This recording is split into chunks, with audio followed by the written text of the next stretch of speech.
The moment I saw Alex, something shifted.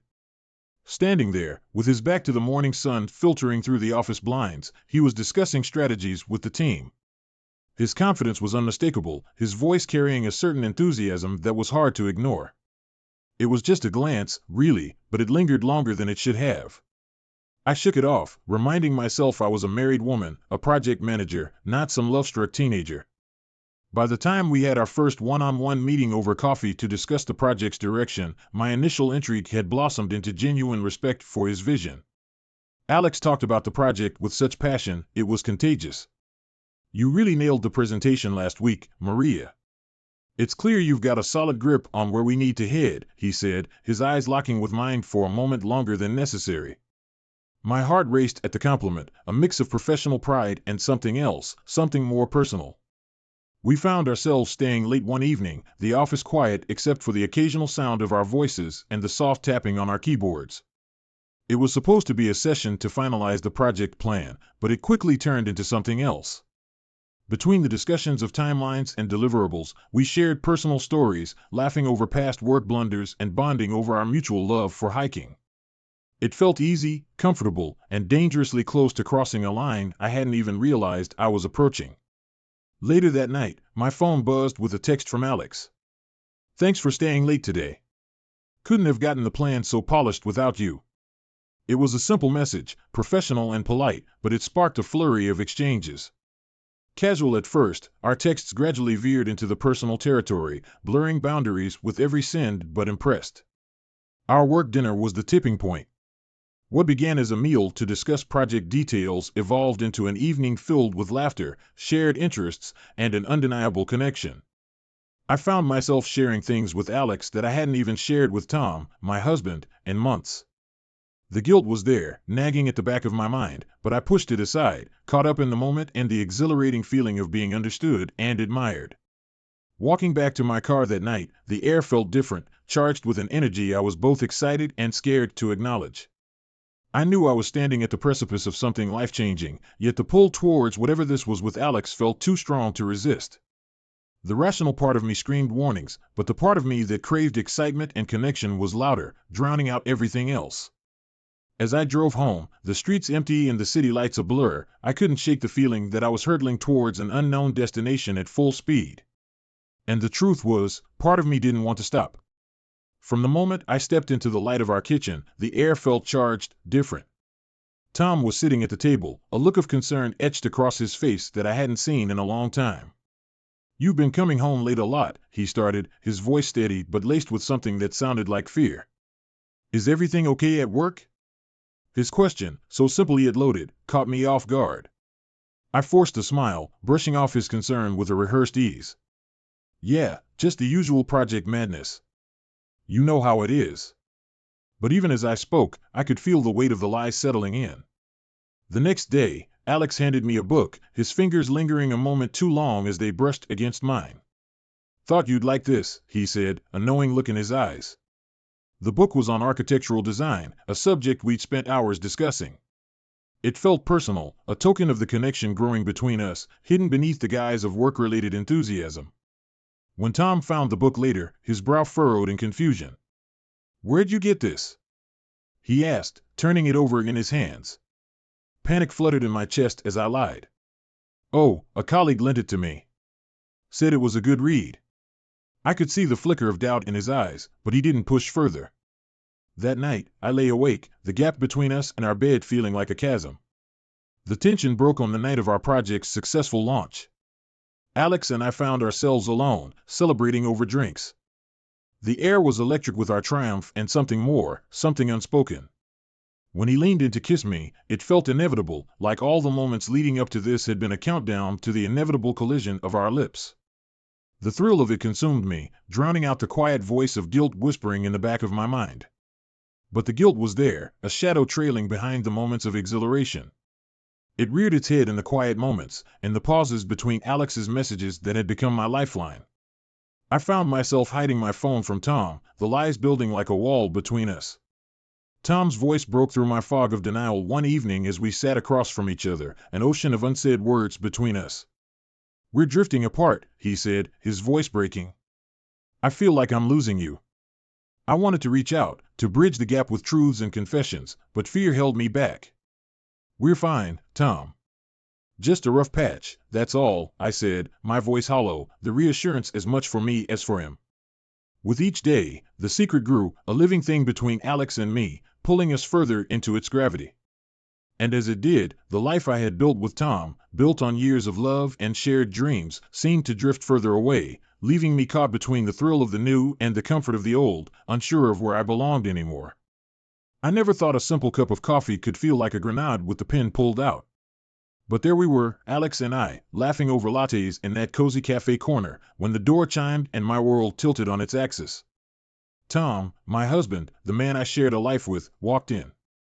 The look on his face when he saw us together, it was a mix of confusion, hurt, and something else I couldn't quite place. "Maria, what's going on?" His voice was calm, too calm. I scrambled for an explanation that sounded like the truth, but wasn't. "Oh, hey, we're just discussing the new project timeline. Grab a coffee, join us." The lie tasted bitter. The cafe encounter was just the beginning. A few days later, Tom confronted me with my phone in hand, his expression dark and stormy. "Who's Alex?" he asked, voice tight with barely contained anger. The screen displayed a string of texts from Alex, ones I thought I had deleted, ones that no doubt crossed lines. "He's just a colleague," I stammered, trying to downplay the obvious. "We're friends, that's all." But the look in Tom's eyes told me he didn't buy it, not for a second. Then came the ultimatum, a word I never thought would find its way into our marriage. "It's him or me, Maria. You decide." The weight of those words hung between us, heavy and suffocating. I promised to end it with Alex, to cut ties and focus on us. But promises, I learned, are as fragile as glass, easily made and easily broken. The weekend away with Alex was supposed to be a secret, a hidden chapter in a book I was writing with someone else. We masked it as a work conference, an excuse dipped in deceit. But when Tom found the hotel receipts, the lie exploded in my face. "It was for a work thing, Tom. You're reading too much into this." The denial came easily, too easily, a reflex born of guilt. But Tom, ever the detective, went a step further. I discovered the GPS tracker on my car one afternoon, a silent witness to my lies. The betrayal I felt at his lack of trust was ironic, considering my own. In a moment of weakness, I confided in my friend about the affair. "I don't know what to do," I admitted, the words tasting like ash. "I'm so lost." Her sympathy was a balm, but her words were a knife. "You need to figure it out, Maria. You're playing with fire." Each event, each lie, built a labyrinth around me, one I couldn't navigate. With every step I took, I wandered further into the maze, losing pieces of myself and my marriage along the way. The realization hit me hard, a truth I couldn't escape. I was the architect of my own downfall, crafting a story with no happy ending in sight. The words of my friend echoed in my ears, a warning I chose to ignore. "Maria, this is dangerous," she had said, her voice heavy with concern. "You could lose everything." But the thrill, the forbidden excitement of being with Alex, overshadowed the voice of reason. I was torn, caught in the middle of a storm I had conjured, unable to step back or move forward. It was during a seemingly innocent moment, hands entwined under the table, that our secret began to unravel. Someone from work spotted us, and by the next day, the whispers had started. The office was abuzz, the rumor mill churning out stories faster than I could deny them. "I heard Maria and Alex are a thing. Isn't she married?" The question stung, each one a reminder of the web of lies I was tangled in. Denying the rumors became a part of my daily routine, each denial a brick in the wall I was building around myself. "It's not true," I'd say, forcing a laugh, trying to appear unfazed.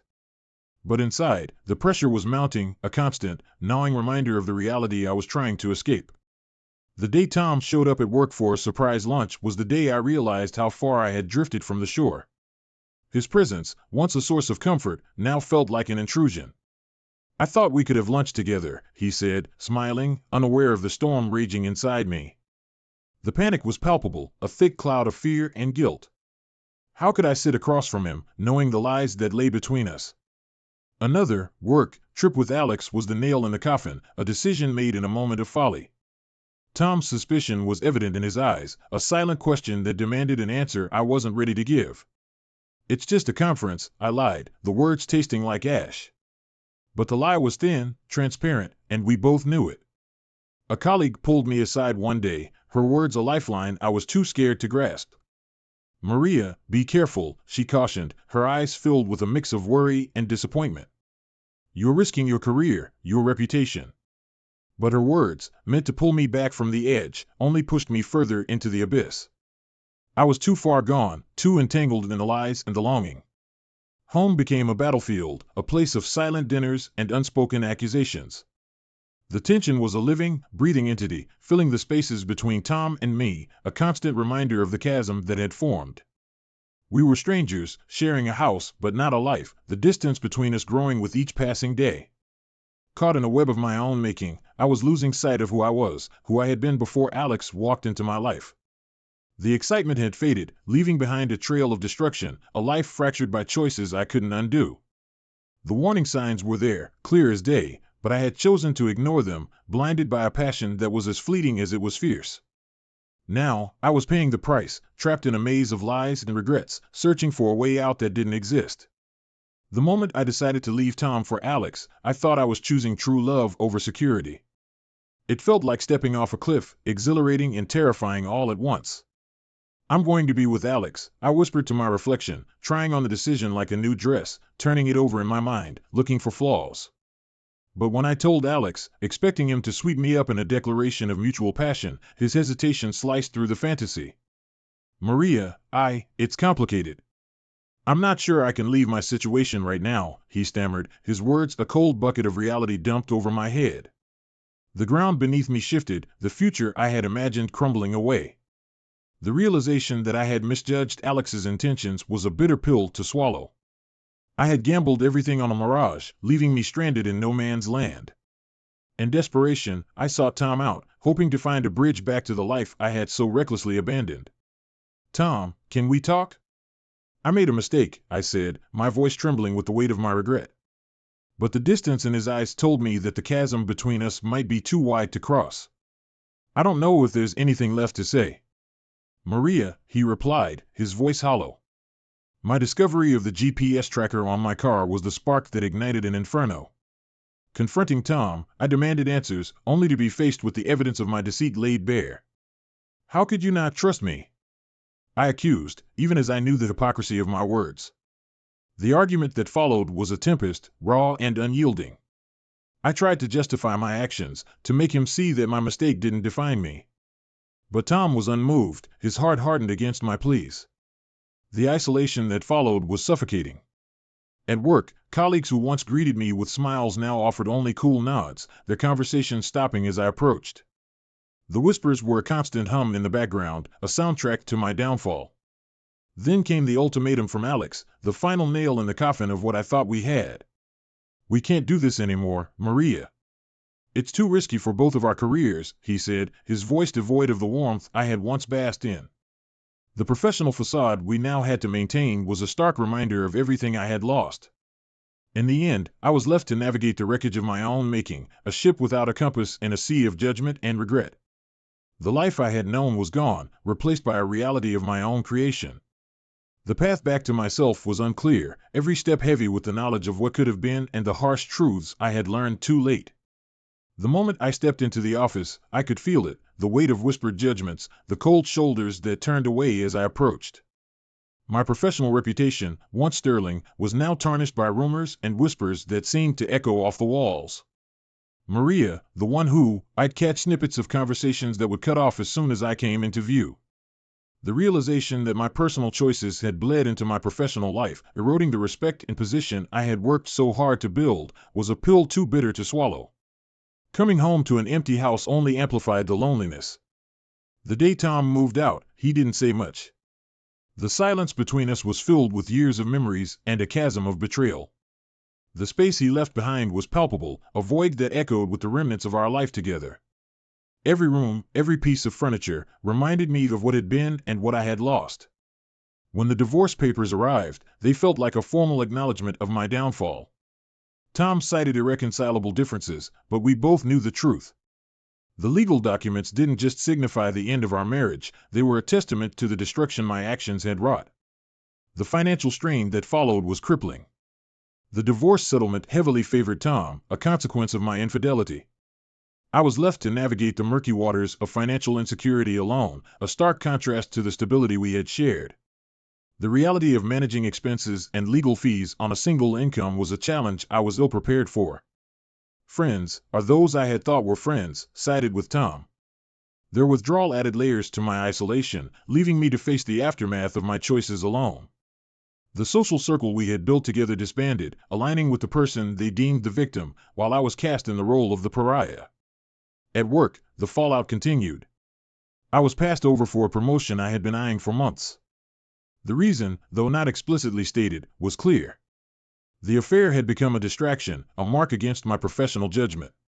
My career, once on an upward trajectory, had hit a standstill, a reflection of the chaos my personal life had become. In the solitude of my empty home, I found myself reflecting on the choices that led me to this point. The consequences of my actions were laid bare, a harsh landscape of lost love, friendships, and professional respect. The cost of my pursuit of happiness, or what I had believed to be happiness, was higher than I could have ever imagined. And then, the final cut, Alex moved to another city for a new job, severing the last tie I had to the illusion of a future we might have shared. His departure was a quiet affair, a simple message that left no room for doubt. We were over, not just in the physical sense, but in every way that mattered. The realization that I was truly alone, forced to confront the wreckage of my own making, was a turning point.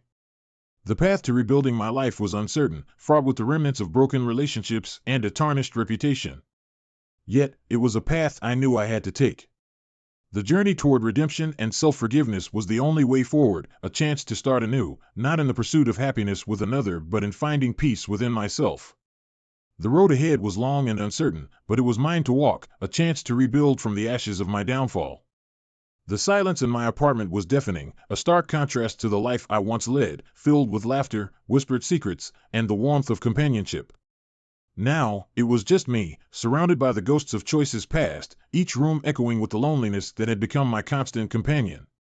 My social circle, once vibrant and inclusive, had dwindled to nothing, leaving me to face the long evenings alone.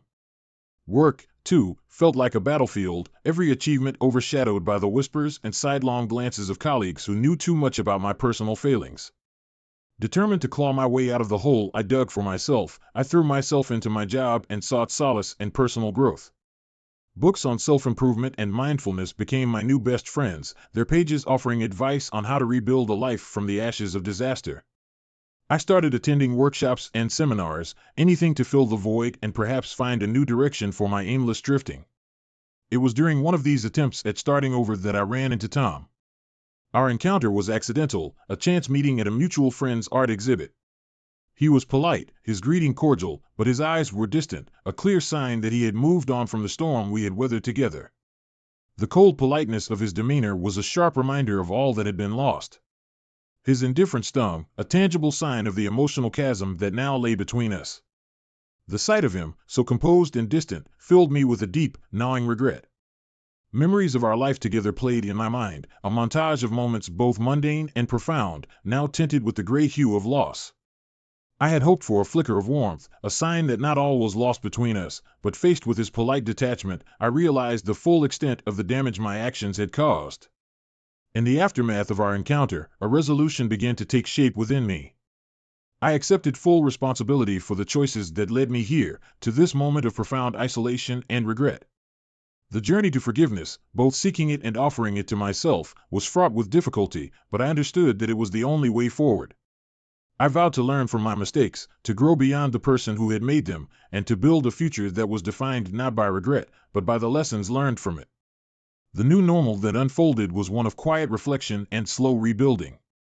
My social circle may have been irrevocably changed, but I found solace in new friendships, ones that were built on the foundation of who I was becoming, not who I had been. My professional life, too, began to show signs of recovery, as I proved through my actions and dedication that I was more than the sum of my past mistakes. The road ahead was not easy, marked by moments of doubt and the lingering shadows of what had been.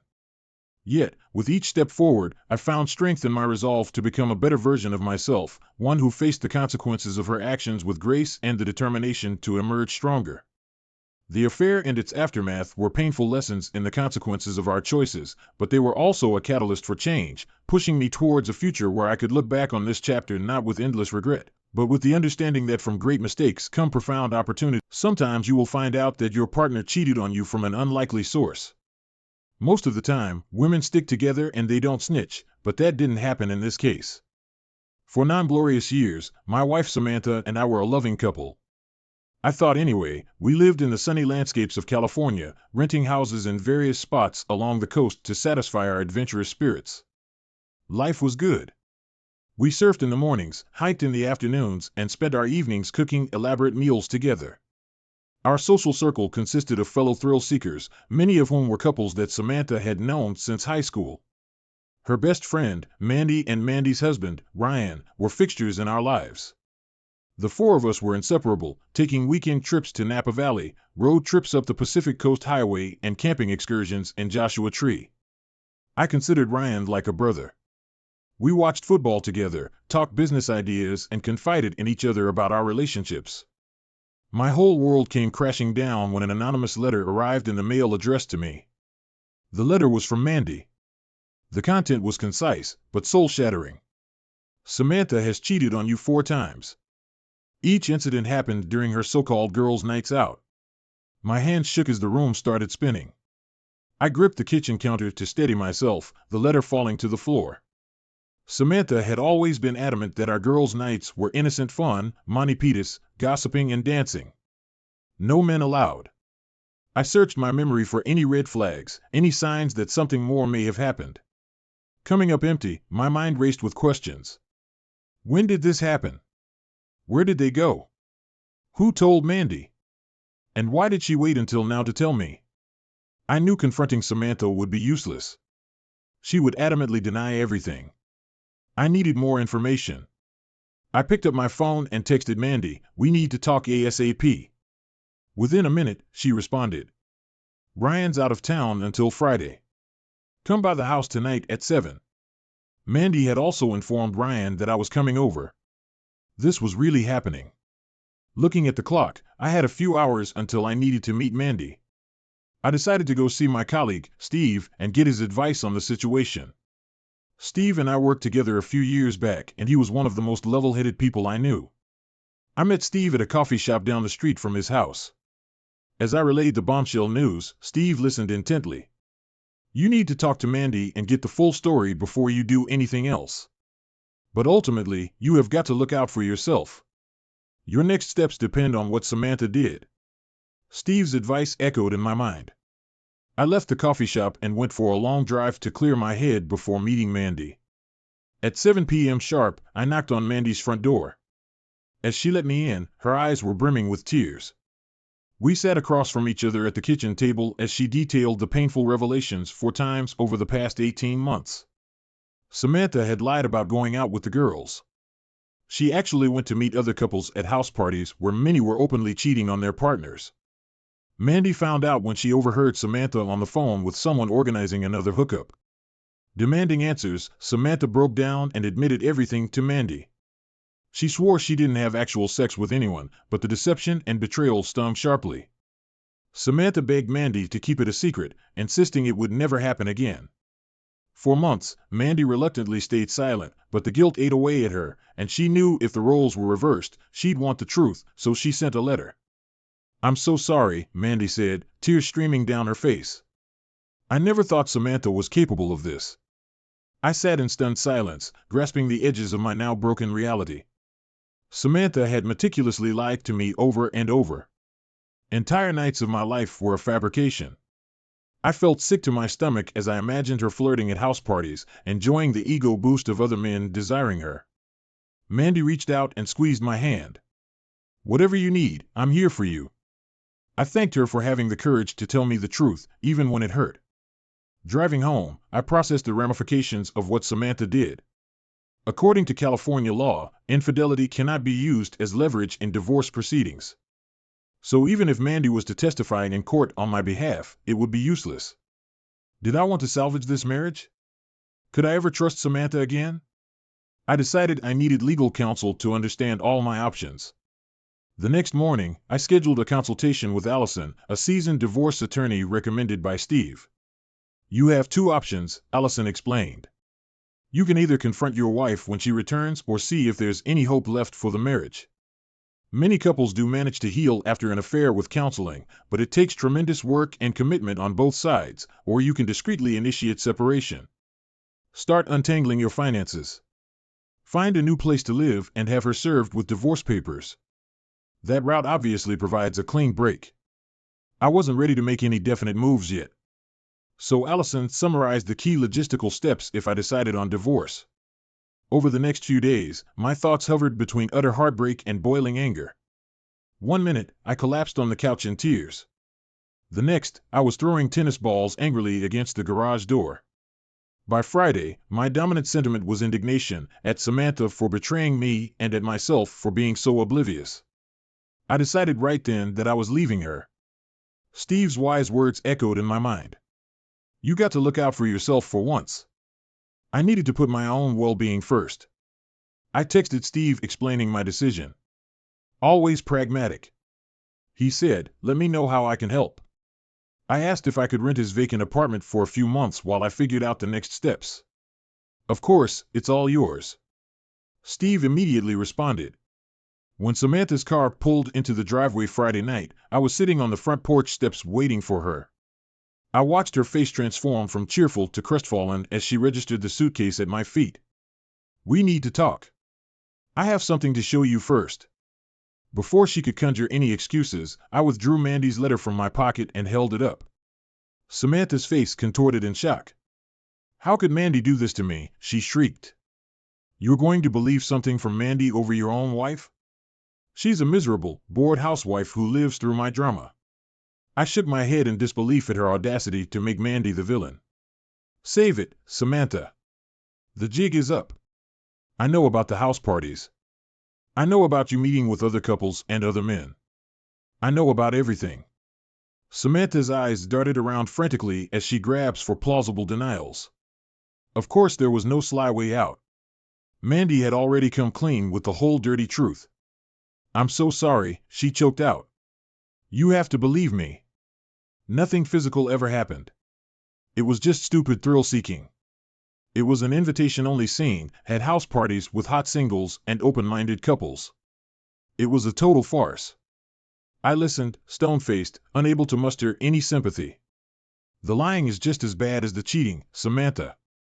For over a year, you've been living a double life behind my back. We're done. Samantha pleaded tearfully for a second chance, but my mind was made up. I carried my suitcase to the car, ignoring her frantic questions about where I was going. As I backed out of the driveway, she ran alongside my car, sobbing and begging me not to leave. My heart ached, seeing her so distraught, but I maintained my composure and drove off. She brought this on herself. For me, the only way forward was out. I moved into Steve's fully furnished apartment that night. He came over and helped me bring my things up from the car. Settling onto the couch with a beer, I finally let the emotions of the day spill out. Steve listened quietly. I was beyond grateful to have such a true friend. By morning, the events of the last week felt like a bad dream. In some ways, it was a relief to have the truth exposed instead of lurking silently, but my sense of betrayal still stung sharply. Samantha had been my whole world for nearly a decade. Blowing up that world left me feeling rudderless. I distracted myself with the logistics of getting settled in the apartment. I contacted the bank to remove Samantha from my accounts and revoked her authorized user status on my credit cards. Next, I emailed my boss, explaining I was dealing with an unexpected life change and needed to work remotely for a bit. Luckily, my job in tech allowed that flexibility.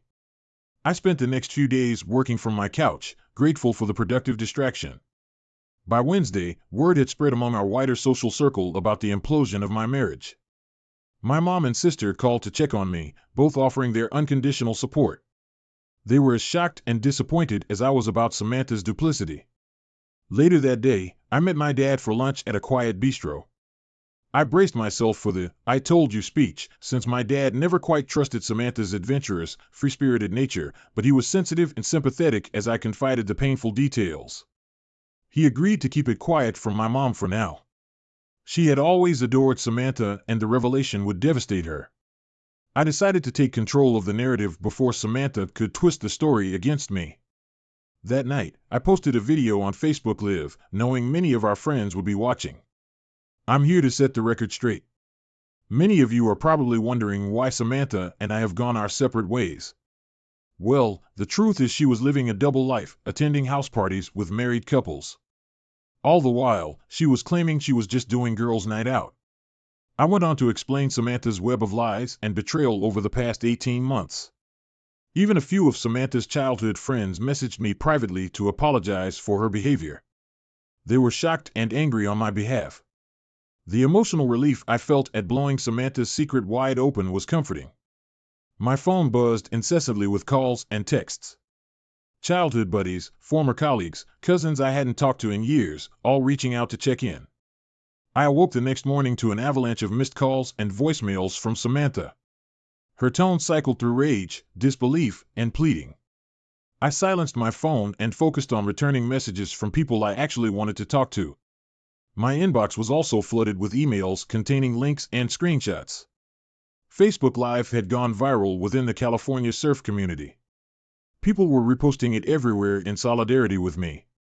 Samantha was being painted as the villain, which felt justified after her years of lies.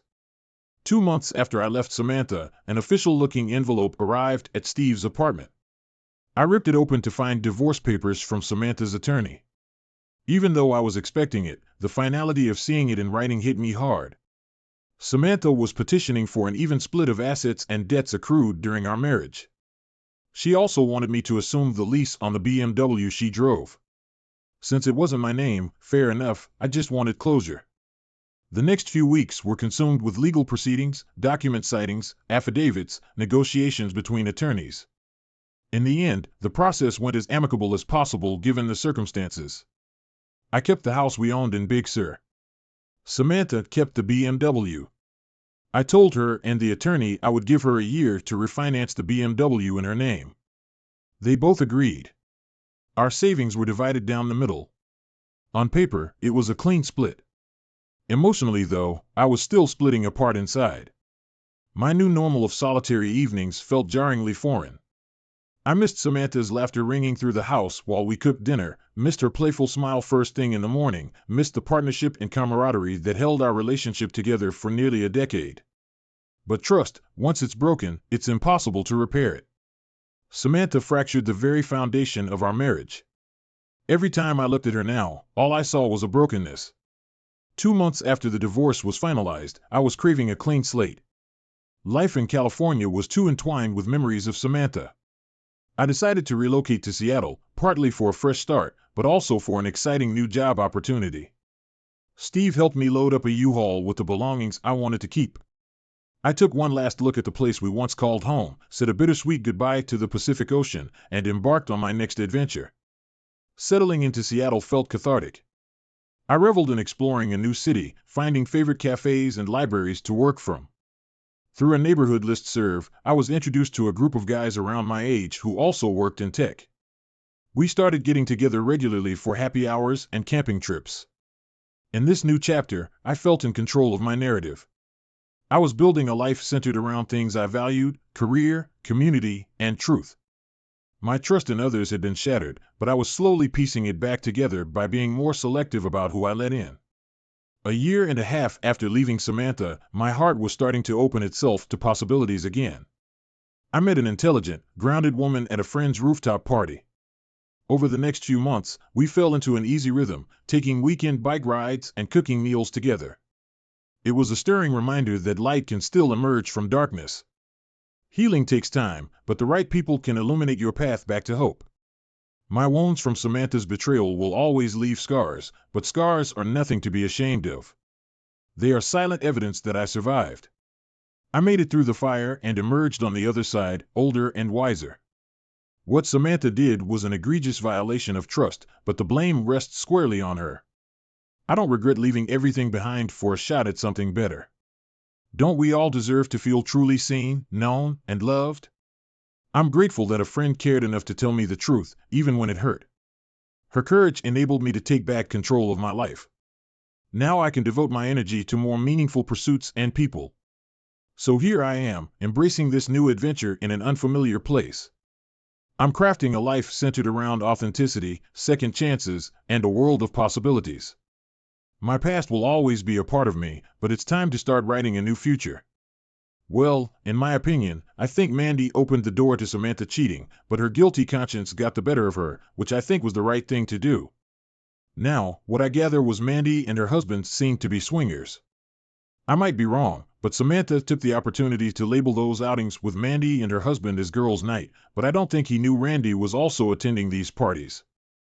A crazy story indeed. So there I was, Gene, just your average Joe, gearing up for what should have been the highlight reel of my life, my wedding. Picture this small, sleepy town where the biggest event is the annual bake sale, and now, my wedding's the talk of the town. Everything was set, from the flowers to the guest list. Then, boom, 1 month out, and my world got flipped on its head. I'm not much of a tech whiz, but I had recently rigged up some security cameras around my place, just to keep an eye on things. Never, in my wildest dreams, did I think they'd catch something like this. One evening, I'm sitting there, scrolling through the footage, and what do I see? Claire, my Claire, with some other guy. I mean, it was like a punch to the gut, seeing them there, in our home. Man, my mind was racing. Anger, shock, disbelief, you name it, I felt it. But then, this weird calm settled over me. I thought, okay, Gene, you've got 2 choices here. Confront her and watch your fairy tale wedding go up in flames, or play the long game. So, I chose the latter. I decided to keep it all under wraps, act like Mr. Oblivious. Trust me, it wasn't easy smiling at Claire, discussing wedding plans when all I could see was that betrayal. Every day was like walking on a tightrope. I had to keep my cool, go through the motions of the excited groom-to-be. Cake tasting, sure, finalizing the guest list, absolutely. All the while, this secret was burning a hole in my pocket. You see, I had a plan. It wasn't just about calling off the wedding, it was about exposing the truth, letting everyone see Claire for who she really was. But to pull this off, I needed my inner circle. My best mates, the guys who were supposed to stand with me at the altar, they had to know. So, I spilled everything, showed them the footage. You should have seen their faces, it was a mix of horror and, we've got your back, man. As the days ticked by, I put on the performance of a lifetime, pretending everything was hunky-dory. Claire, none the wiser, was wrapped up in the wedding fever. Little did she know, her perfect day was about to turn into a nightmare. It was a waiting game, a countdown to the moment when I'd drop the bomb and watch her world crumble like mine did. And let me tell you, those days leading up to the wedding, they were the longest of my life. Every hug from Claire, every kiss, felt like a betrayal. But I had to see this through. For my sake, for the sake of truth. So, there I was, a month out from D-Day, juggling the weight of this secret and the facade of the happy fiancé. But inside, I was a storm, waiting to unleash. Man, that month was something else. By day, I was the picture-perfect fiancé, all smiles and nods, discussing flower arrangements and reception menus with Claire. I played my part well, even surprised myself a bit. I'd look into her eyes, those same eyes that once spelled love, now a reminder of deception, and I'd pretend. Pretend that the world was all roses and champagne. But when night fell, it was a whole different ballgame. I'd retreat into my own world, my mind a battlefield of strategies and plans. It was like leading a double life. The gears in my head were constantly turning, plotting the big reveal. It wasn't just about confronting Claire. It was about exposing her in front of everyone who mattered, our families, our friends, the whole darn town if it came down to it. Now, I wasn't going to go down this road alone. I needed my squad, my groomsmen, the guys who had been with me through thick and thin. So, I called them up, one by one, and let them in on the secret.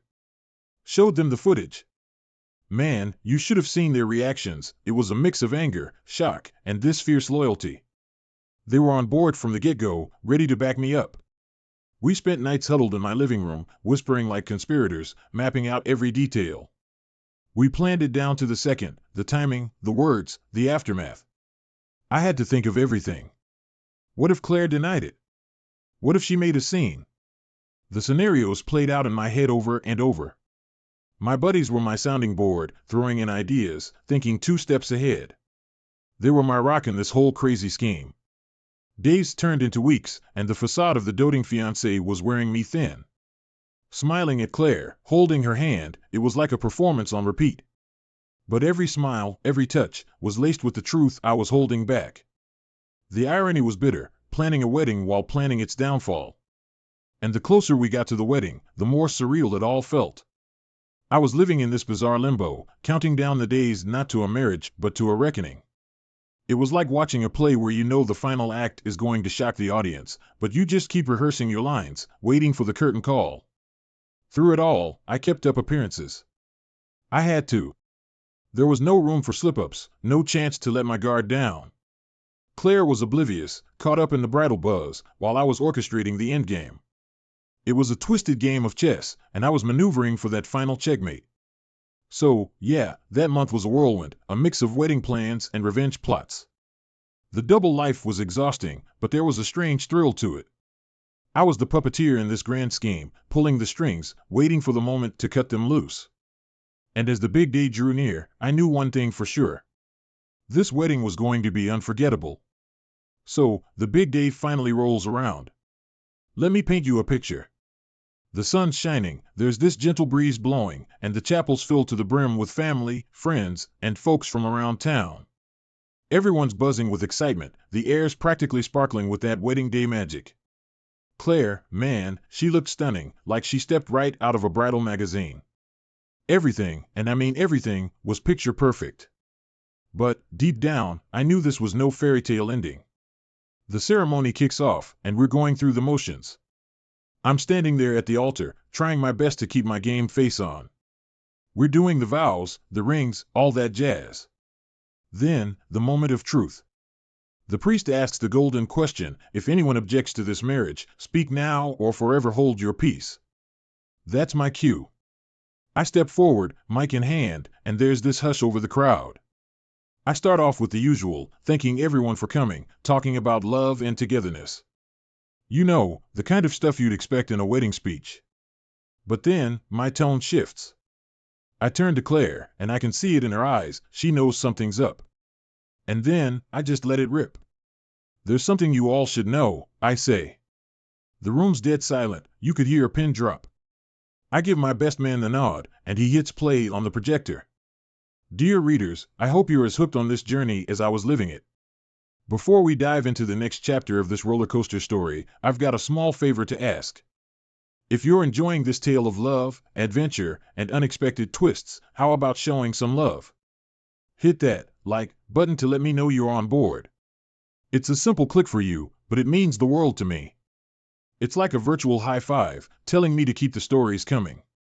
And hey, why stop there? Go ahead and hit subscribe, too. Trust me, you don't want to miss what's coming up next. Subscribing will keep you in the loop, so you're always the first to know when a new chapter drops. Plus, it's a great way to support this storyteller on his quest to keep you entertained. So, take a quick second to like and subscribe. Done? Awesome. Now, buckle up and let's jump back into the story. The next chapter's waiting, and trust me, you don't want to miss a beat of what's coming up next. So, there we were, in the middle of what should have been the happiest day of my life, and boom, the giant screen lights up behind us. It was like a scene straight out of a movie, except this was real life, my life, playing out for all to see. The footage rolls, and there's Claire, right there on the big screen, but not in her wedding dress. No, she's opening our front doors to some guy, and it's definitely not me. The whole room goes dead silent. You could literally feel the shockwave rip through the crowd. People's faces, they were a picture. A mix of disbelief, confusion, and yeah, some gossip-hungry excitement too. And Claire, she's standing there, frozen. I mean, she looked like she'd seen a ghost. Her face was pale, her hands were shaking, the whole deal. She couldn't tear her eyes away from the screen, and neither could anyone else. The video kept playing, each second a nail in the coffin of what was supposed to be our marriage. You could see Claire and this guy, laughing, cozying up. It was all there, clear as day. I watched the crowd watching the screen, saw the realization dawn on their faces. This wasn't just some pre-wedding jitters or cold feet, this was real, raw betrayal. Then the murmurs started, quiet at first, then growing louder. It was like the room was coming to life, reacting to the bombshell I just dropped. People were whispering, pointing, some even looking at me with this mix of sympathy and respect. I guess they figured it took guts to do what I did. Claire finally managed to look away from the screen, her eyes darting around the room, probably looking for some kind of escape. But there was none, the truth was out, and there was no taking it back. She looked at me, and for a moment, our eyes locked. I saw a lot of things in those eyes, shock, shame, maybe even a little bit of fear. But there wasn't any love, not anymore. The video ended, and the screen went dark, but the damage was done. The silence was replaced by a cacophony of voices, everyone trying to make sense of what they'd just seen. Claire was standing there, looking like she wanted the ground to swallow her up. I don't think she'd ever imagined her wedding day would turn into her public unmasking. I didn't stick around for the aftermath. I walked out of that chapel with my head held high, my groomsmen at my side. Behind me, I could hear the chaos starting, the whispers turning into a storm. But I didn't look back. That chapter of my life was over. Outside, the sun was still shining, but everything felt different. It was like waking up from a long, twisted dream. I felt this weight lift off me, a mix of relief and emptiness. But there was also this sense of closure. I'd exposed the truth, shattered the illusion of the perfect wedding, the perfect life. So, there I was, walking out of the church, my buddies and family trailing behind me. The air was thick with all sorts of emotions, shock, relief, even a bit of pride. Stepping out into the sunlight, it felt like I was leaving a whole different world behind. Inside, Claire was facing the music, her perfect wedding turned into her worst nightmare. I didn't look back, not even once. I could feel the weight of the stairs, hear the muffled conversation spilling out the church doors, but I kept walking. My mind was a whirlwind, but there was also this weird sense of calm. I'd done it, exposed the truth, put an end to the lies. It was like shedding a skin, leaving the old, betrayed me behind in that church. Behind me, I heard Claire. She was pleading, her voice breaking through the chatter and confusion. She was calling out to me, trying to say sorry, trying to explain. But it was too late for that. Too late for apologies, for explanations. The Claire I'd loved, the one I'd planned to spend my life with, she was just a memory now, a ghost in my past. I kept walking, the sounds of the wedding turned spectacle fading with each step. My friends were patting me on the back, mumbling words of support. My family, they were a mix of emotions, sad for me, but also proud that I'd stood up for myself. It was a strange moment, saying goodbye to a chapter of my life in such a dramatic fashion. The further I walked, the lighter I felt. It wasn't happiness, not really. It was more like freedom, like I'd been carrying this huge burden and now it was gone. I'd been living in this bubble of deceit, and now it had burst, leaving me out in the open, raw but real. I didn't have a plan, no idea where I was going from here. All I knew was that I needed to get away, to put some distance between me and the ruins of my almost wedding. The future was a big, blank canvas, but that was okay. It was better than a future built on lies. As we walked away from the church, the sounds of Claire's pleas finally disappeared. It was done. She was part of my past now, a chapter closed. Ahead of me, the road was open, leading to new beginnings, new possibilities. It was a tough way to learn a lesson, but it was one I'd never forget. Trust, once broken, couldn't be mended, not really. I'd walked into that church as one man, and walked out as another.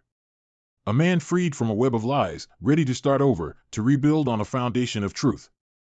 So, there I was, walking away from what should have been my wedding, but instead was my liberation.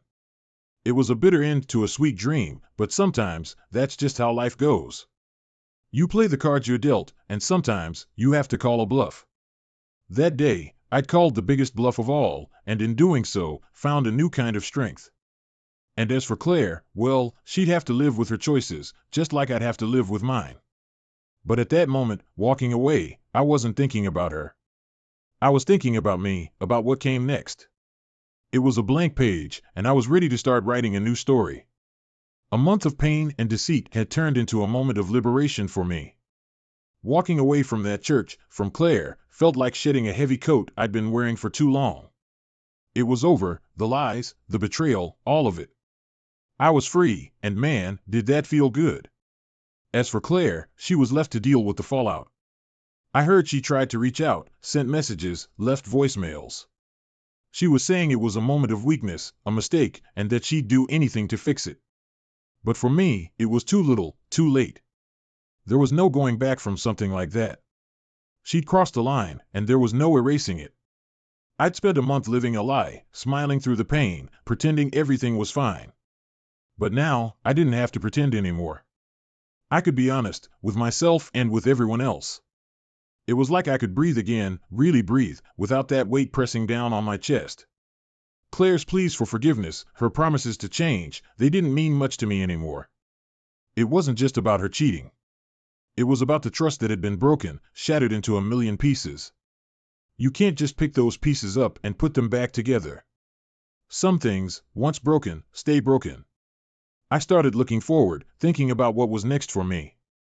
The future was a blank slate, and that was exciting. I could do anything, be anyone. I wasn't tied down by Claire's expectations or our shared plans. It was just me, on my own, and that was okay. I spent time with friends, reconnected with people I'd lost touch with. I picked up old hobbies, tried new things. It was like rediscovering parts of myself that I'd forgotten about, parts that had been buried under the relationship. And yeah, there were moments when I think about Claire, about what could have been. But those moments were fleeting, like shadows passing by. I was too focused on moving forward, on building a new life for myself. People would ask me about her, about what happened. I'd just shrug and say it was a part of my past. I didn't want to dwell on it, didn't want to give it more power than it deserved. It was a chapter in my life, sure, but it was a chapter that had ended.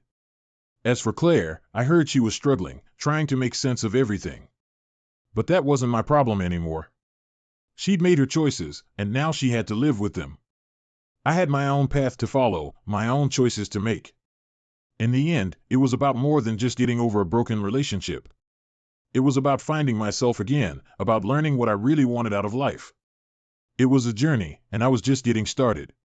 So, there I was, a month out from the biggest betrayal of my life, feeling more alive than I'd felt in years.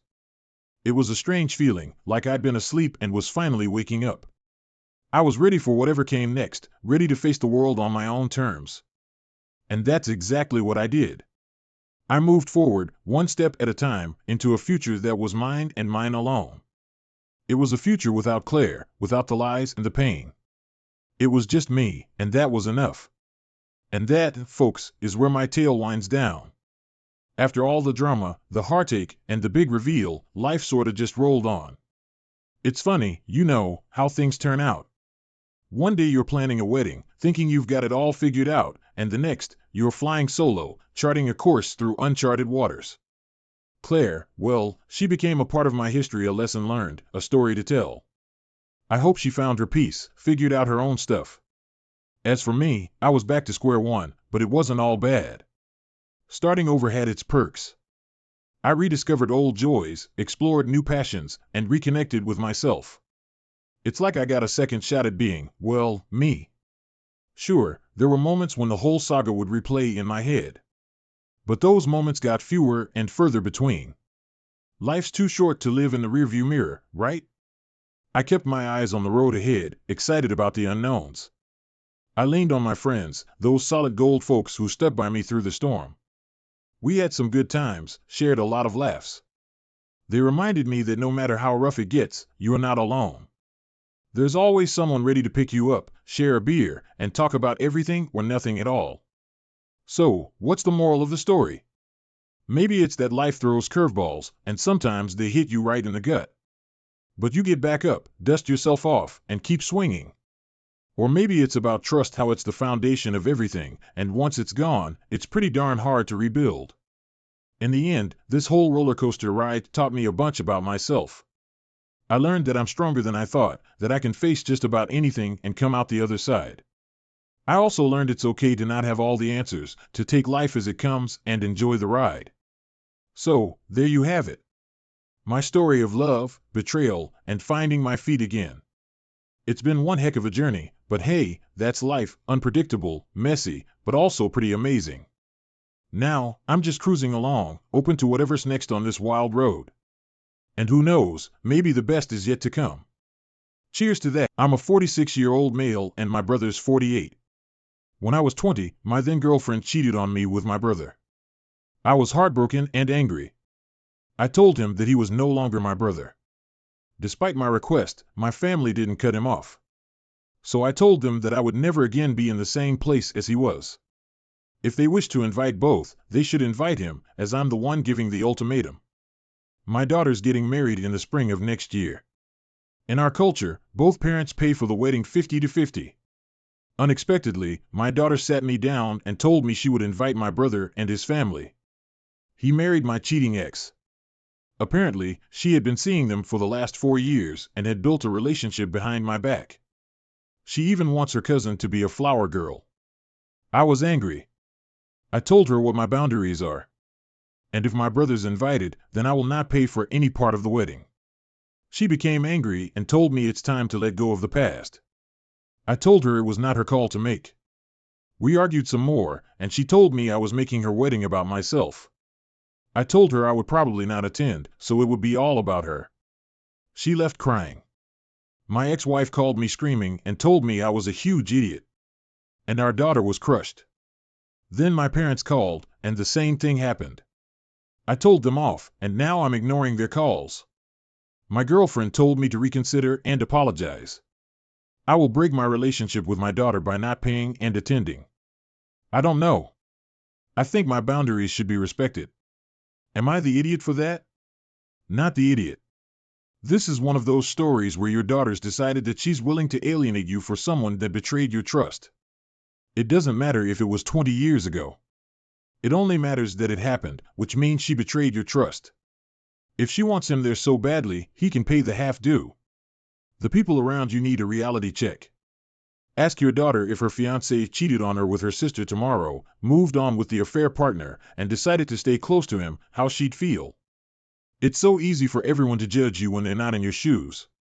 And in terms of the money, tradition or not, it's yours, and you can do with it as you please. I still wouldn't pay since there's so much secrecy. I bet you'll pay, and your brother will show up regardless. He supports his daughter his whole life and makes it clear his brother's no longer welcome in his life. His daughter betrays his trust and springs this on him while also expecting him to be a checkbook for her wedding. She's a grown woman. She can learn the consequences. It was probably the brother making sure OP's daughter liked him to get another one in on OP. I do not like the brother. Here's a very unpopular opinion. I don't understand why your daughter decided to connect with someone who betrayed their father. How much drama would it have been to let sleeping dogs lie? I know many people won't agree with me, but if this causes an irreparable rift between you and your daughter, being right won't give you much comfort. While I'm fully supporting you standing your ground, just remember if you stand here, you will miss out on her potential kids, birthday parties, and other family events because your family will truly cut you off. If you're okay with that, then so be it. It's been 26 years, longer than OP's daughter has even been alive.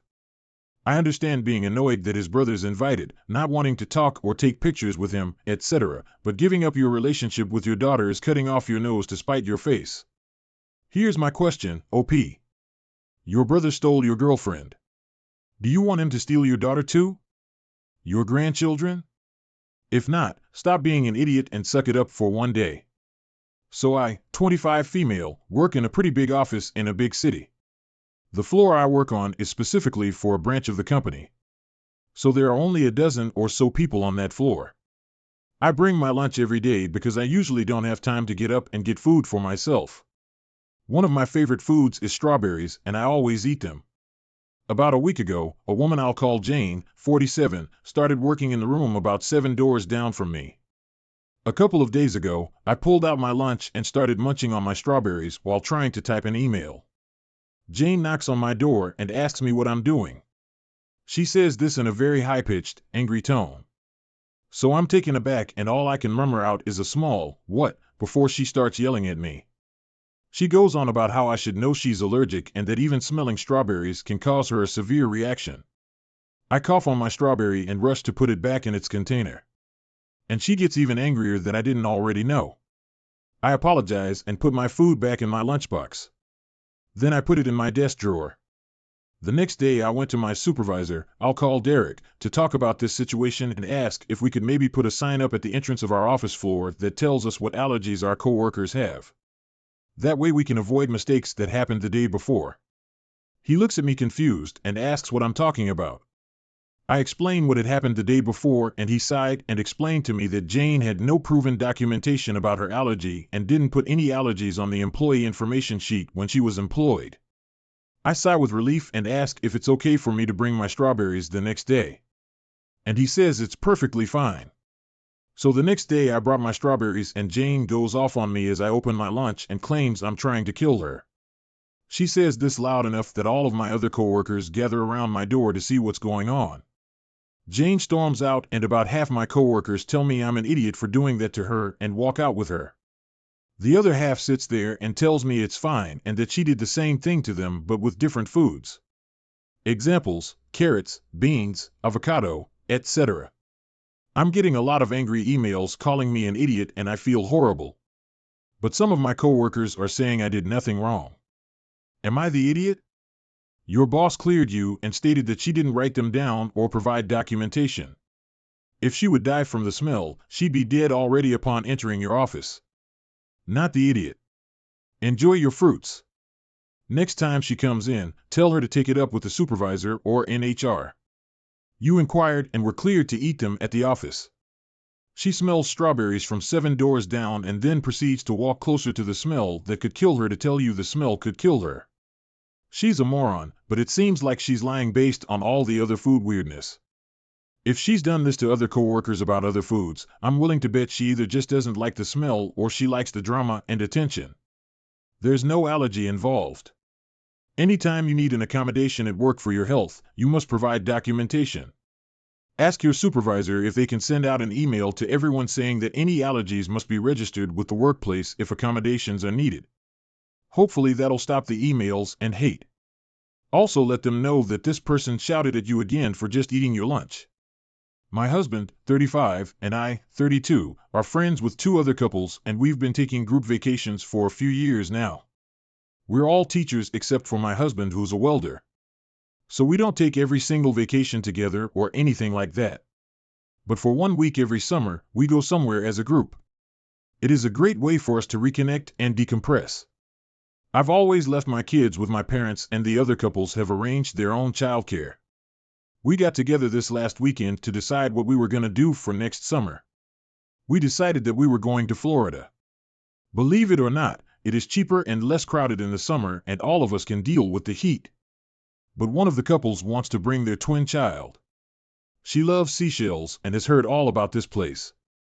Okay, not ideal, but we decided it would be fine. Here's the problem. We always split the cost of the rental evenly. It's fair. 3 couples, each of us pays a third. So we found a rental with 1 room with 2 queen beds so that we'll still only need 3 rooms. Not acceptable. On their vacation, they want a long time. Okay, we'll find a rental with 4 bedrooms, but it's more expensive. So they'll have to pay more since they get 2 bedrooms.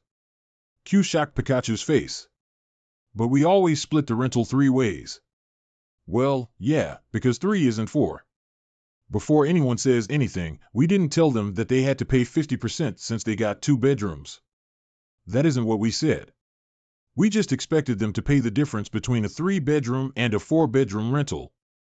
Now they're upset with us for burdening them financially because they want to give their daughter an experience. My husband and I don't think we should subsidize them. However, the third couple thinks we should split the bill this one time to keep the peace. Am I the idiot? Now they're upset with us for burdening them financially because they want to give their daughter an experience. I'm sorry, what? If they want to give their daughter an experience, they need to pay. Ask them if they're willing to pay for your kid's trip somewhere because you want to give your kids an experience. Not the idiot. The third couple thinks we should split the bill this time to keep the peace. Nope. Never set a precedent. They'll expect you to adhere to it every time. Stick to your guns. They can stick with one room if they want to split it evenly. In fact, please show them the responses. They have a lot of gall to think everyone should subsidize their extra room. But something else I'd be far more worried about. They explicitly said they want a long time and it's their vacation. But when you bring a single child on vacation with adults, that child needs to be entertained. There are no other children around. Who's expected to do that while the parents want alone time? Is this also something they expect to share equally? Prepare yourself for a vacation that is anything but child-free. While you dropped off your children to have time for yourself, you'll be watching another couple's child instead. Before I start, I'd like to say I'm a big girl. No shame in that. I love myself just the way I am. And I've been living by the motto, be you, everybody else is taken. Mother-in-law, dear husband's mom, always commented about my weight. Since I got pregnant, she started making more comments while low-key shaming me for what I eat. Whenever I visited, she'd give me a smaller plate, portion, cup, even spoons. She always buys me small-sized clothes even though I'm in my second trimester and those clothes don't fit. My sister-in-law decided to throw me a baby shower after my husband denied it when my sister offered to throw me one. The whole side of my in-laws' family is invited. However, my mom refused to come after my husband's words to my sister, another story for later. I got there and mother-in-law was in charge of serving food to the guest. All that was served were cakes and juice. I got hungry from talking and I get up to eat some cake. The second I put my hands on the cake, mother-in-law grabbed my arm and said I'd gained enough weight already and that if I, quote, keep this up, her son would not be happy living with a large walrus. I was shocked. I didn't know how to react, especially since she said this out loud. She looked at me in a sorry, not sorry kind of way. I put the cake down and grabbed my stuff and started walking. Her daughter stopped me saying that I can't leave mid-party and embarrass her like that. I told her to tell her mom to leave if she wanted me to stay, but she went off and said, "Are you crazy? She's my mom. You want me to kick her out in front of everybody?" So I turned around and kept walking. I called mom to come pick me up and went home. Dear husband came home looking furious. He asked me to explain what I did at the baby shower and why. I mentioned what his mom did and he started ranting about how I messed this up over something so minor. I told him it wasn't minor, in my opinion, since she literally cut me off food and didn't let me eat when I was hungry. He said that his mom meant well and that I needed to get rid of this easily offended mindset immediately before I passed it down to our son. He said that cakes are not essential foods and that this was not a good enough reason to walk out of the baby shower that his mom and sister put a ton of money, time, and effort into. He said I had hours to call and fix things, but I refused. I went to stay with my mom because he wouldn't stop pressuring me to call and apologize for what happened. He kept talking about how angry and let down his mom and sister felt and called me ungrateful and spiteful for doing what I did. Am I overreacting here? Edit, my sister is infertile and has been for years. My husband claimed that she's become obsessed with the baby simply because she bought me stuff for the baby as gifts and wanted to throw me a baby shower. My sister is a great person and I have no doubt that she only did all that just because of how great she is and will be as an aunt. My husband kept insisting there was something wrong with her, which led to a fight between them and he called her a possessive witch. My mom kicked him out and my sister cut contact with him. The issue got worse with my brother-in-law, her husband, arguing with my husband, not the idiot. So your own sister wasn't allowed to throw you a baby shower, which then caused your mom not to attend. Instead, your husband allows his sister to throw one where your mother-in-law bullied you. Are he and his family trying to control you, isolate you from your family? OP needs to be careful because that's exactly how it sounds. Please take cautions, OP. Your situation with these people sounds extremely toxic and dangerous. Don't let your dear husband manipulate you into isolation from your family because that's exactly what he's attempting to do. This is not a man you want to raise a child with. Agree. Any man that would allow his mother to verbally abuse and deny his wife food and then gaslight and berate his wife for standing up for herself is a massively abusive idiot. This is divorce territory now. Stay somewhere safe. Better yet, make him leave the house while divorce proceedings happen. If I were you, I would get the heck out. You have excellent self-love. Don't let them take that away from you, and protect your child from those people. Heaven forbid he gets a little chubby as he grows up, because then he'll be made to feel like he's less too. But he won't have built up the thick skin it takes to deal with them as you have. And what it does to him could be much worse. I grew up being called fat by my mother and developed a disorder that I still struggle with today. I'm nearly adult female, would rather live with my dad. But for school reasons, it's just a lot more convenient for everyone for me to live with my mom during the week. So mostly, I'm here to humor my dad. My mom did some stuff during the divorce that I think was crappy. So I don't really like her very much now, but I've been trying to just keep things civil until I graduate. She married a guy with 2 kids, tween male, younger tween female, at lightning speed after the divorce. And the whole merging families thing isn't going well. His kids hate her. I feel somewhat neutral about him and want to be left alone. And the step-siblings and I are okay, but mostly they do their own thing and I do mine. And it's not the happy blended family my mom wanted. And she keeps trying to force it and making it worse. Her husband goes along with her. So basically nobody is happy in that house. I kinda exploded the hornet's nest this last weekend because I lost my cool about something my mom has been pushing for a while about the step family. She insists on calling my stepdad, my dad, and the kids, my siblings, and gets frustrated that I won't call them that. They're not. I have a dad and I didn't grow up with these kids. I'm not gonna pretend. I finally got tired of it. So when we ran into some of my mom's and stepdad's friends last weekend and he introduced me as his daughter, I said, "I'm not your daughter." My mom tried to laugh it off, but the friends looked uncomfortable. And she got mad at me in the car and told me I needed to get with the program and stop being the jerk about this. I told her that he wasn't my dad. The kids aren't my siblings. And if she didn't get with my program, she could choose not to be my mom the minute I turned 18. Big argument. They tried to take my car keys as punishment. And when I told my dad, since the car was in his name, he called and said that they give him or me the keys immediately, or he'd get the police involved. So my mom has been crying and saying I'm an idiot. Stepdad agrees. My stepbrother said he thought it was the best and I'm right. My grandparents came over and tried to talk me into apologizing and going along with things. My dad says they pushed me too much and got what they earned, but I probably should have just left it alone in the car. I don't think it was wrong, but I don't know if I was an idiot. Not the idiot. You're already trying to be civil with the stepdad and step-siblings. You have a dad involved in your life. And it seems you've clearly expressed that you're uncomfortable calling them dad or your siblings. So they shouldn't be forcing you to call them that or introducing you that way. A selfish woman breaks up her family and tries to make a new one and then acts surprised when not everyone she betrayed is playing along. Too bad. Your mom could have acted less like a selfish, impulsive nitwit and none of you would be in this situation. Plus, one of the step-sibs agreed. The one is old enough to see for sure what's happening. You can't force a blend. It must happen on its own. Is your dad dating or married? Ask your mom if she wants you to replace her with the next person he gets involved with because he wants to make a happy blended family. Is she really okay hearing you call someone else mom because your dad likes sleeping with her? Mom is being a selfish idiot as his stepdad for going along. I met my wife through coworkers 1 year after I got the job.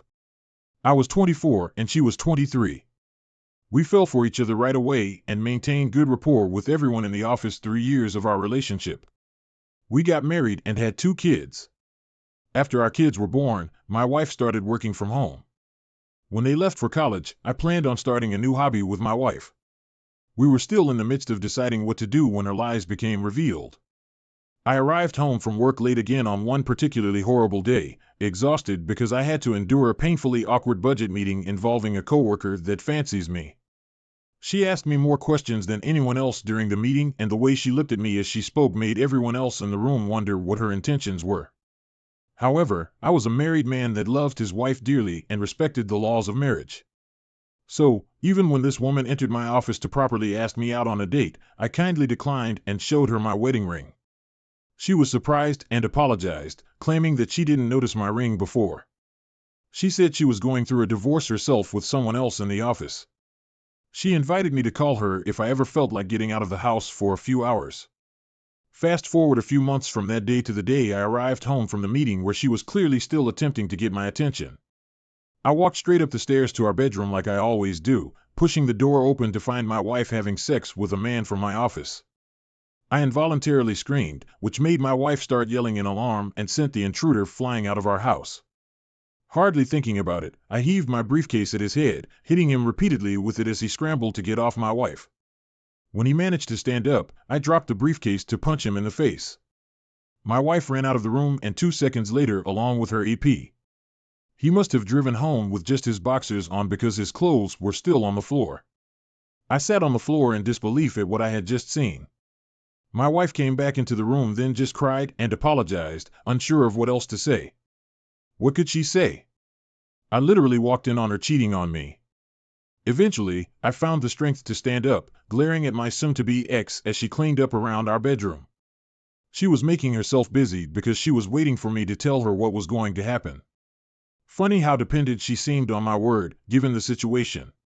I already knew who she was sleeping with and planned on firing him immediately. It was then that I remembered it was the same man my flirtatious coworker named as her soon-to-be ex. As I choked back tears, I asked her why she did it. She said she didn't know and that perhaps she was getting bored with our sex life. I told her that wasn't a good enough excuse and that she should have told me how she felt or suggested we try something new. We could have overcome it if she gave us the chance. Well, just as I feared, it turned out this affair was going on for some time. Without my wife's knowledge, I told her parents what was going on. They wouldn't allow her to come live with them, so I decided to stay in my parents' guest house until I could prove her infidelity in court. I was worried about how I was going to prove it, but that's when my flirty coworker came to my rescue. After I told her I found her soon-to-be ex with my wife, she explained that she was divorcing him because of videos and incriminating texts she found on his computer. They were all between him and a woman she didn't know, but now she knew it was my wife. She apologized that I was going through the same thing as her and that she couldn't have warned me sooner. She provided me with copies of the incriminating evidence to use in court against my wife. As my wife moved into the small and filthy apartment she could afford, her infidelity in our marriage was proven and the divorce was finalized. She expressed her constant emotional torment and desire to take back everything she had done. Our adult children and her parents haven't spoken to her or visited her. Thankfully, I'm still managing my department at work and quite well off. My children visit me often and we've all managed to create a new life that doesn't involve my ex-wife or the sorrow that she could have brought upon us. OP, I'm so sorry you went through this. It's so fortunate that things worked out the way they did. You're a wise man made wiser by having to endure this life challenge. She used the poor and selfish excuse of boredom to betray you and break her marital vows. She was well aware of what she was doing, and you most likely did the best thing you could have done by divorcing her so you could move on with your life. Although your children were adults, it's apparent that what she did affected them as well. Thank goodness you've all managed to create a new normal and live a happy life. I wish you all the best of luck and good fortune. Now for today's second story. My wife was 35 and I was 36 when she was informed of an upcoming high school reunion. We arranged for a babysitter for that night and immediately started looking forward to it. I wouldn't know anyone, but it was really exciting for me to get to meet her old friends. I met my wife one fateful night in a bar that was on the same street we worked on. She worked as a hairdresser and I worked in a print shop. The first thing I noticed was how beautiful her hair was. Then I saw her eyes and I knew she was going to be a fascination of mine for an unimaginable length of time. The first thing she said to me was that I needed a haircut, but I'm getting off topic. We were married and welcomed 2 kids into the world. Our marriage wasn't perfect and there were a few times we considered taking time apart, but as soon as it came time to pack a bag, neither of us could do it. There wasn't any infidelity at this point, so it felt like any disagreement or issue could be resolved and worked through. That's how marriage is supposed to work, isn't it? Our kids had a good childhood and never had to hear loud arguments. They were 13 and 16 when we started planning to attend her high school reunion. 2 weeks before the reunion, my wife added many high school friends to her Facebook. More than one of these were men, but most of them were married as well. I had no suspicions of anything until I heard the ding start. Multiple times throughout the time we were home from work together, I heard her phone ding. I started thinking I heard it when I was in the shower or on the toilet. I heard it while she was cooking and as we said goodnight to our kids. It was getting obviously excessive, and she knew it. I finally asked her who was messaging her so often, and of course she said it was high school friends talking about the reunion. Fair enough. She put her phone on vibrate, so it seemed like the messages suddenly stopped. After she fell asleep one night, I heard her phone vibrate. I stared at the ceiling for 30 minutes before I heard it again and gave in. What I read was unnerving. It was a string of messages between her and a man that would be at the high school reunion. In one of the messages she mentioned how wonderful and exciting it will be to see him again. In another she asked if any fun he'd had over the years compared to what they did when they were young. He replied that no, he was only able to have that level of fun with her. She responded to that by saying that perhaps they'd have fun at the reunion or sometime after that. He pointed out that this sounded like she'd want to keep seeing him after the reunion, and she didn't deny it. Well, I confronted her about it, and she apologized profusely. She said he seemed lonely and like he needed friends.